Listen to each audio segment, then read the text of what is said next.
We're packing up our camping trip. We've been out here off and on for 2 weeks.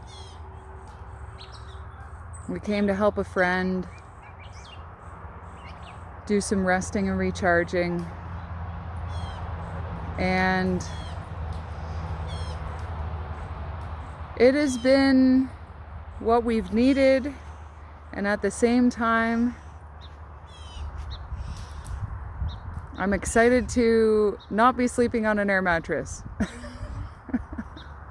I'm Holly, and I'm sharing a part of my journey to bring courage and inspire you on yours. And this has been a creation of space needed for some healing and some reflection and soul searching and, oh my goodness, all the things. We've done so much, even though we're also resting. We've made new friends, new experiences, and when you're up early enough, 5:30, and you are able to witness nature, it moves so much differently before people wake up, before the people take over. 1:44. It was amazing today. Looking across the lake, there were 2 deer across down at the water, and they were surrounded by a flock of birds. And then up come 2 bald eagles soaring above the lake, and then they split in their opposite directions. One went left, one went right. The osprey. And then 2 ducks, well, 2 birds. They were really similar to loons. They may have been like cormorant, and they went diving under the water, swimming away, and they would come up at a distance like 20 seconds later. And then a gray heron picked up off the shore. I never saw it behind the bushes. Picked up off the shore and flew right across the lake. Last night we hiked to the top of the bluffs across the street from where we are and watched the sun set over the mountains. In the silence you find the answers. In this space you find peace. No matter the sounds around you created by people, you're able to still find this space of peace. I noticed in some of my photos from last night when we were up on the bluffs, I noticed there was 2 hydro lines, like straight across the photos. And last night, I was oblivious to them.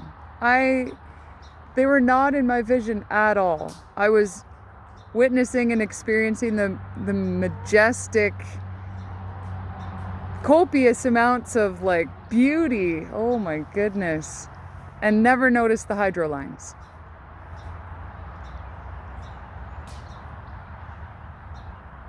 When was the last time you took this space for yourself? When was the last time you set aside your responsibilities and your chores and the to-do list? When was the last time you gave yourself this selfish space of peace? Selfish is not made to be a bad word. We've just put a horrible interpretation on it. Selfishness is needed. Saying no. Not going out when you're asked to go out, when you feel like you need this space to yourself. Feeling these obligations to people and things, when in fact your obligation is to yourself, to your purpose, and what's going to get you into that space.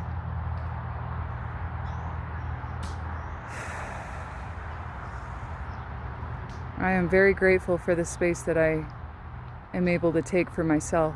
There's the eagle again.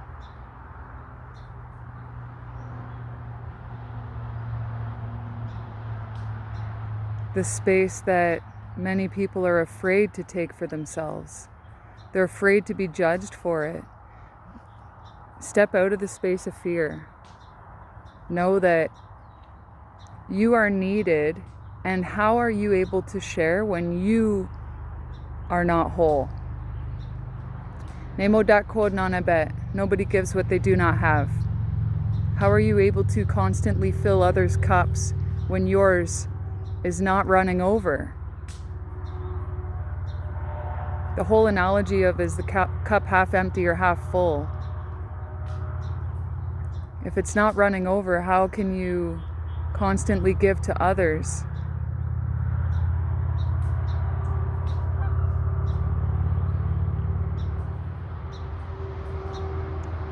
When was the last time you took this space for yourself? Ever? It's time. Mwah. Bliss for each and every one of you. You deserve it.